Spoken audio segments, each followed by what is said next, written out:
حاضرین مسجد السلام علیکم ورحمۃ اللہ وبرکاتہ۔ الحمد للہ رب العالمین والعاقبۃ للمتقین والصلاة والسلام علی سید المرسلین وعلی آلہ وصحابہ اجمعین، اما بعد فاعوذ باللہ من الشیطان الرجیم، بسم اللہ الرحمن الرحیم۔ قل هو اللہ احد، صدق اللہ مولانا العظیم وبلغنا رسولہ النبی الامین المکین الکریم، ونحن علی ذلک لمن الشاہدین والشاکرین، والحمد للہ رب العالمین۔ محترم سامعین، آئیے کچھ عرض و معروض سے قبل آقائے نامدار مدینے کے تاجدار جناب روح فدا محمد عربی صلی اللہ تعالی علیہ وسلم کی بارگاہ بے کس پناہ میں درود و سلام کی ڈالی نچھاور کریں اور پڑھیں بآواز بلند، اللہم صلی علی سیدنا شفیعنا حبیبنا کریمنا مولانا محمد وبارک وسلم، صلاۃ و سلام علیک یا رسول اللہ صلی اللہ تعالی علیہ وسلم۔ میں نے جس آیت مقدسہ کی تلاوت کا شرف حاصل کیا، اللہ رب العزت قرآن مجید کے 30ویں پارے سورہ توحید میں فرماتا ہے قل هو اللہ احد، جس کا نام سورہ اخلاص بھی ہے۔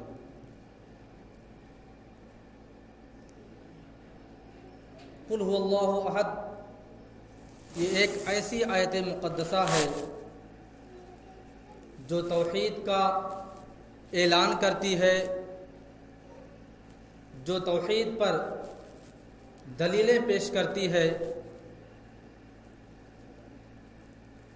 اللہ تبارک و تعالی کی ایسی ذات و صفات ہے، ایسی ذات والا ہے، ایسی صفات والا ہے کہ خود ہی فرماتا ہے فعال لما یرید، یعنی اللہ وہ ہے جو ارادہ کرتا ہے تو کر دیتا ہے۔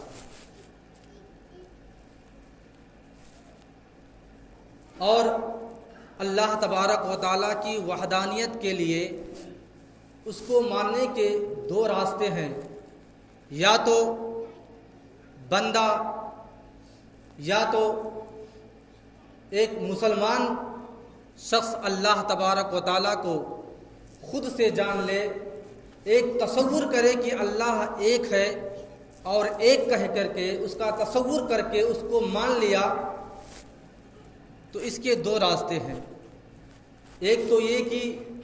اگر اس طرح کرتا ہے تو اس کا توحید، اس کا ایمان مکمل نہیں ہوتا، کیونکہ اللہ تبارک و تعالی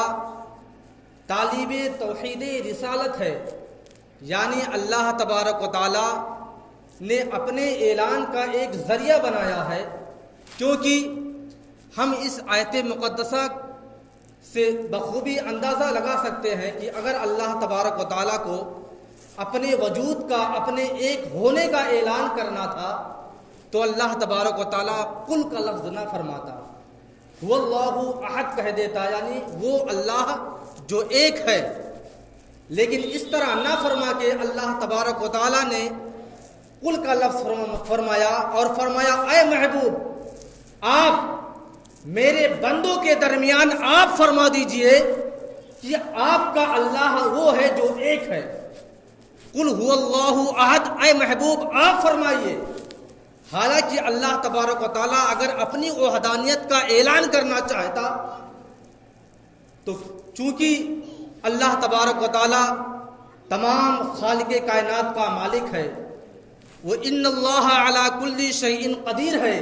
یعنی وہ ہر شے پر قادر ہے۔ اگر وہ چاہتا تو آپ کے دلوں میں، تمام انسان کے دلوں میں ایک وسوسہ ڈال دیتا، ایک تصور ڈال دیتا اور خود لوگ سوچتے اور سمجھ لیتے کہ اللہ ایک ہے۔ لیکن جب اللہ تبارک و تعالیٰ کو اپنی وحدانیت کا اعلان کرنا ہوا تو اپنے محبوب کے ذریعے اعلان فرمایا، یعنی اللہ تبارک و تعالیٰ طالب توحید رسالت ہے، یعنی حضور صلی اللہ علیہ وسلم کے وسیلے سے اپنی وحدانیت کا اعلان فرماتا ہے۔ آج دنیا ہے، جب سے حضرت آدم علیہ نبینا علیہ الصلوۃ والتسلیم تشریف لے کے آئے، اس وقت سے لے کر کے آج تک ایسے لاکھوں کروڑوں انسان ہیں جو اللہ تبارک و تعالیٰ کی وحدانیت کا انکار کرتے ہیں، اور ہر مرد مومن یہ جانتا ہے کہ اللہ تبارک و تعالیٰ کا انکار کرنے والا شخص یقیناً بالیقین کافر ہے اور منکر ہے، اور دائرہ اسلام سے اس کا خارج بھی کیا جا سکتا ہے۔ اللہ تبارک و تعالیٰ ایسی ذات و صفات والا ہے کہ جب تمام کائنات کو تخلیق فرمایا اور اپنے نبیوں کو بھیجا، اب سوال پیدا ہوتا کہ اللہ تبارک و تعالیٰ نے اپنے نبیوں کو کیوں بھیجا؟ تو صرف اور صرف اللہ تبارک و تعالیٰ نے حضرت آدم سے لے کر کے محمد رسول اللہ صلی اللہ تعالی علیہ وسلم تک کم و بیش 1,24,000 یا 2,24,000 انبیاء کرام کو اس خاکدان گیتی پر مبعوث فرمایا، اور صرف اس وجہ سے مبعوث فرمایا کہ جتنے بھی نبی آتے گئے اور اللہ تبارک و تعالیٰ نے جتنے نبیوں کو بھیجا، صرف اور صرف اس وجہ سے بھیجا کہ وہ نبی اللہ تبارک و تعالیٰ کی وحدانیت کا اعلان لوگوں کے درمیان کریں، تاکہ لوگ جانیں کہ یقیناً اللہ تبارک و تعالیٰ کی ذات وہ ذات ہے جو ایک ہے۔ اور اگر انسان خود سے تصور کر لیتا، خود سے مان لیتا کہ اللہ تبارک و تعالیٰ ایک ہے، تو اس کا ایمان کامل نہیں ہوتا، مکمل نہیں ہوتا۔ لیکن اگر کسی ذریعے سے، کسی کے وسیلے سے، کسی کے بتائے ہوئے سے اگر انسان جانتا ہے، اللہ تبارک و تعالیٰ کو ایک مانتا ہے، تو یقیناً اس کا ایمان کامل اور مکمل ہوتا ہے۔ اور یہی امت محمدیہ کے لیے بھی ہوا کہ ہم اور آپ ہوں یا کوئی مرد مومن ہو، اگر وہ اللہ تبارک و تعالیٰ کی وحدانیت کا اعلان کرتا ہے، اس کو مانتا اور جانتا ہے، تو صرف اور صرف اپنے نبی کریم حضور تاجدار مدینہ صلی اللہ علیہ وسلم کے بتائے ہوئے سے جانتا ہے، کیونکہ فرامین مصطفیٰ پر تمام امت محمدیہ کا عمل کرنا نہایت ہی ضروری اور فرض عین ہے۔ اللہ تبارک و تعالیٰ کی وہ ذات بابرکات ہے کہ آج دنیا میں ایسے سینکڑوں افراد ہیں جو جانتے ہیں کہ اگر مثال کے طور پر اگر کوئی شخص سورج کے نکلنے کا، اس کے وجود کا لوگوں کے درمیان اگر اعلان کرتا ہے، اس کو مانتا ہے، تو اس کو دلیل پیش کرنی پڑے گی کہ دن موجود ہے، اس وجہ سے سورج ہے۔ کوئی یہ نہیں کہہ سکتا کہ رات ہے، اس وجہ سے سورج ہے۔ اگر کسی کو کہیں دھواں نظر آ جائے تو اس کو اس بات کو ماننا پڑے گا کہ یقیناً کہیں پر کہیں نہ کہیں تو ضرور آگ لگی ہے، یا آگ لگائی گئی ہے، یا آگ جلی ہے، اس وجہ سے دھواں اٹھ رہا ہے۔ اسی طرح اللہ تبارک و تعالیٰ کے وجود کا، اس کی وحدانیت کا اعلان کرنے کے لیے تمام انسان اگر ثبوت اکٹھا کرے، تو اللہ تبارک و تعالیٰ کی اتنی بڑی کائنات موجود ہے، اس کے ثبوت کے لیے کہ اگر کوئی شخص مثال کے طور پر اگر کوئی شخص یہ کہے کہ مسجد کا پنکھا خراب ہوا اور خود سے نکل کے گیا اور آیا، اس کے اسکرو خود ہی ٹائٹ ہو گئے، بن کے آ گیا اور پھر چلنے لگا، اس بات کو کوئی بھی انسان، کوئی بھی سائنسداں اس بات کو تسلیم ہرگز نہیں کرے گا کہ یقیناً اگر پنکھا خراب ہوا ہے تو اس کا نکالنے والا، اس کا بنانے والا کوئی مستری موجود ہے، اس کو ٹائٹ کرنے والا کوئی پیچکس موجود ہے، اس وجہ سے ہوا۔ لیکن فکر ہوتی ہے کہ ایسے لوگ اس خاکدان گیتی پر موجود ہیں کہ اللہ تبارک و تعالیٰ کی وحدانیت کا، اس کے ہونے کا، اس کے وجود کا انکار کرتے ہیں، جبکہ اللہ تبارک و تعالیٰ کی وہ ذات بابرکات ہے کہ ہر انسان جانتا ہے کہ اگر سورج صبح میں طلوع ہوتا ہے اور شام میں غروب ہو جاتا ہے، تو یقیناً اس کے طلوع کرنے والا کوئی شخص موجود ہے، اس کے غروب کرنے والا کوئی شخص موجود ہے، اگر دریاؤں کی طغیانی اپنے موجوں پر ہے تو یقیناً اس کو پیدا کرنے والا کوئی شخص موجود ہے۔ اتنا بڑا انسان ایک ناپاک نطفے سے اللہ تبارک و تعالیٰ نے پیدا فرما دیا اور اتنا بڑا ہو گیا، اس کے بعد بھی اللہ تبارک و تعالیٰ کے وجود کا لوگ انکار کرتے ہیں۔ ایسے لاکھوں ہزاروں کروڑوں لوگ موجود ہیں کہ اللہ تبارک و تعالیٰ کی وحدانیت کا انکار کرتے ہیں۔ اللہ تبارک و تعالیٰ قرآن شریف میں ایک جگہ اور ارشاد فرماتا ہے، ما کان لبشر ان یکلمہ اللہ الا وحیا، یعنی اللہ تبارک و تعالیٰ نے کسی انسان کو اس قابل نہیں بنایا، اتنی طاقت و قوت نہیں بخشی کہ اللہ تبارک و تعالیٰ اس سے کلام کرے۔ ما کان لبشر ان یکلمہ اللہ، اللہ تبارک و تعالیٰ نے کسی انسان کو اس قابل، اتنا طاقت و قوت والا نہیں بنایا کہ اللہ تبارک و تعالیٰ اس سے کلام کرے۔ حالانکہ یہی بات اگر پلٹ کر کہی جائے، اگر اس طرح نفی کی جائے کہ اللہ تبارک و تعالیٰ کی شان کے خلاف ہے کہ اللہ تبارک و تعالیٰ کسی انسان سے کلام کرے، کسی انسان سے گفتگو کرے، لیکن نہیں، اللہ تبارک و تعالیٰ نے تمام تخلیق انسان کو وجود میں لا کر کے پھر ارشاد فرمایا، ما کان لبشر ان یکلمہ اللہ، یعنی انسان کے اندر یہ طاقت ہی نہیں کہ اللہ تبارک و تعالیٰ دنیا میں اس سے کلام کرے، الا وحیا، سوائے وحی کے، اور اللہ تبارک و تعالیٰ وحی اسی پر بھیجتا ہے جو اس کے برگزیدہ بندے ہیں، جس کو وہ اللہ تبارک و تعالیٰ جس کو اپنا نبی بناتا ہے اسی پر وحی بھیجتا ہے۔ اللہ تبارک و تعالیٰ نے اپنی باتوں کو اپنے ذریعے سے جس سے کلام فرمایا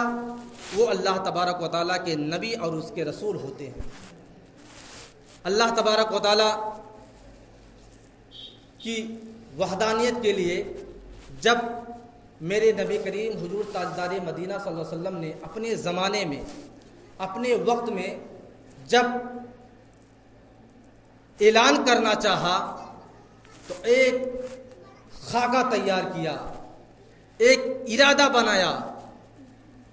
اس کی ایک تیاری کی گئی، اور میرے نبی نے کتنے پیارے انداز میں، کتنے اچھے انداز میں لوگوں کو یہ بتایا صرف کہ اللہ ایک ہے۔ حالانکہ بتانا صرف یہ تھا کہ اللہ ایک ہے، اے لوگوں مان لو۔ جن کو ماننا ہوتا وہ مان لیتے، جن کو انکار کرنا ہوتا وہ انکار کر دیتے، لیکن میرے نبی کے بتانے کا انداز، میرے نبی کے اللہ تبارک و تعالیٰ کی وحدانیت کا اعلان کرنے کا انداز سماعت فرمائیے۔ جب میرے نبی کو اعلان کرنا ہوا تو میرے نبی کریم حضور تاجدار مدینہ صلی اللہ علیہ وسلم نے تمام قریش والوں کو اور دوسرے دیگر قبیلے والوں کو اکٹھا کر کے ایک پہاڑی پر لے گئے یا پہاڑی کے نیچے لے گئے، اور آپ نے تمام قریش والوں سے، دیگر قبیلے والوں سے آپ نے ارشاد فرمایا، اے لوگو، اگر میں تم لوگوں سے یہ کہوں کہ اس پہاڑ کے پیچھے ایک بہت بڑا لشکر آ رہا ہے تو کیا اس بات کو تم لوگ تسلیم کرو گے؟ میری باتوں کو کیا میری اس بات کو مانو گے؟ لوگوں نے جوق در جوق اکٹھا ہو کر کے، اکثر لوگوں نے عرض کیا، یا رسول اللہ، ہم آپ کی اس بات کو مانیں گے اور تسلیم بھی کریں گے کہ یقیناً اگر آپ یہ ارشاد فرما رہے ہیں کہ پہاڑی کے پیچھے کوئی لشکر موجود ہے تو اس بات کی ہم لوگ تسلیم کریں گے۔ پھر میرے نبی نے ارشاد فرمایا، اے لوگو، میرے اس بات کو تسلیم کیوں کرو گے؟ میری یہ کہی ہوئی بات غلط بھی تو ہو سکتی ہے، ضروری نہیں کہ صحیح ہو کہ پہاڑی کے پیچھے کوئی لشکر موجود ہو، یہ بات غلط بھی تو ہو سکتی ہے۔ پھر لوگوں نے عرض کیا، یا رسول اللہ، ہم آپ کی باتوں کی اس وجہ سے مانیں گے کہ ہم نے ابھی تک آپ کو سچا اور مقرب اور عزیز پایا ہے، اللہ تبارک و تعالیٰ کا سچا نبی تسلیم کیا ہے، اس وجہ سے میں آپ کی باتوں کو تسلیم کروں گا۔ اس کے بعد پھر میرے نبی نے فرمایا، اے لوگو، آپ کا یہ نبی محمد رسول اللہ اعلان کرتا ہے کہ اللہ تبارک و تعالیٰ کی ذات وہ ذات ہے جو ایک ہے، قل هو اللہ احد۔ پھر آپ نے ارشاد فرمایا، اسی پر تو ابو لہب جھنجھلا گیا تھا اور کہا، اے محمد، تم نے مجھے صرف اتنی باتوں کے لیے بلایا تھا، مکے سے اتنی دوری پر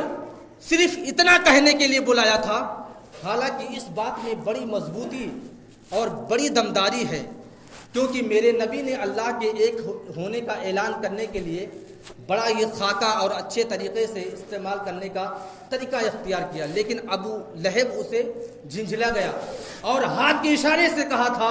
اے محمد، تو نے مجھے اسی وجہ سے بلایا تھا، صرف اتنی سی مختصر باتوں کے لیے بلایا تھا۔ اللہ تبارک و تعالیٰ کو جلال آیا اور برداشت نہ ہوا کہ میرے نبی کی شان میں ایسا شخص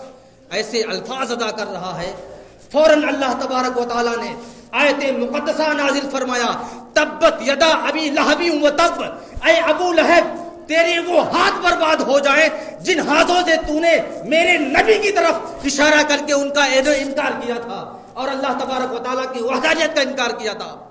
فوراً اللہ تبارک و تعالیٰ نے تبت یدا ابی لہب و تب کا آیت مقدسہ نازل فرمایا۔ اور ایک بات اور کی، اللہ تبارک و تعالیٰ کو ہر شخص، ہر مسلمان، ہر مرد مومن کہتا ہے میرا رب، میرا پروردگار، میرا اللہ، لیکن ایک ایسی جگہ بھی آتی ہے، مثال کے طور پر دنیا کی مثال لے لیجئے، اگر کسی کا بیٹا، اس کے کئی بیٹے ہوں، اس میں سے ایک بیٹا بہت کامیاب ہو جائے، پڑھ لکھ کر کے بڑا بن جائے،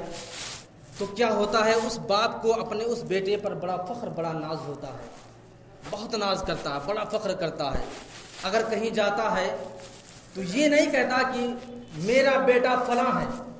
بلکہ اپنے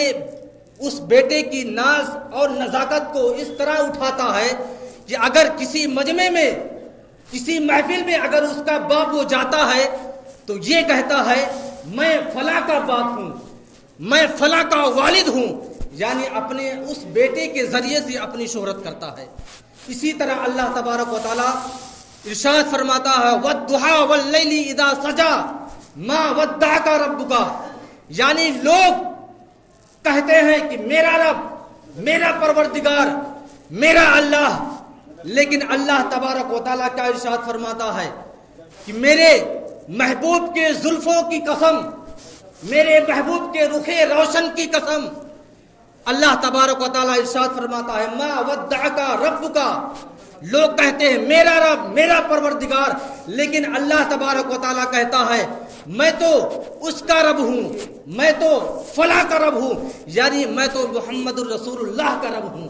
اللہ تبارک و تعالیٰ اپنے محبوب کے، میرے نبی کی اتنی بڑی شان و شوکت فرماتا ہے کہ اپنی شہرت، اپنا تذکرہ اپنے نبی کے ذریعے فرماتا ہے اور کہتا ہے میں تو فلاں کا رب ہوں۔ حالانکہ لوگوں کا کیا حال ہے کہ لوگ کہتے ہیں میرا رب، میرا پروردگار، لیکن اللہ تبارک و تعالیٰ کہتا ہے ما ودعک ربک، یعنی میں وہ رب ہوں، میں تو محمد الرسول اللہ کا رب ہوں۔ جس طرح ایک باپ کہتا ہے کہ میں فلاں کا رب، فلاں کا والد، فلاں کا باپ ہوں، یعنی اللہ تبارک و تعالیٰ اپنی ربوبیت کے ذریعے سے، اپنی وحدانیت کے ذریعے سے اپنے نبی کی شان و شوکت کو بیان فرماتا ہے۔ اللہ تبارک و تعالیٰ کی بارگاہ میں دعا ہے کہ اللہ تبارک و تعالیٰ ہم تمامی مسلمانوں کو نیک بنائے، ایک بنائے، صراط مستقیم پر چلنے کی توفیق و رفیق عطا فرمائے۔ وآخر دعوانا الحمدللہ رب العالمین۔ السلام علیکم۔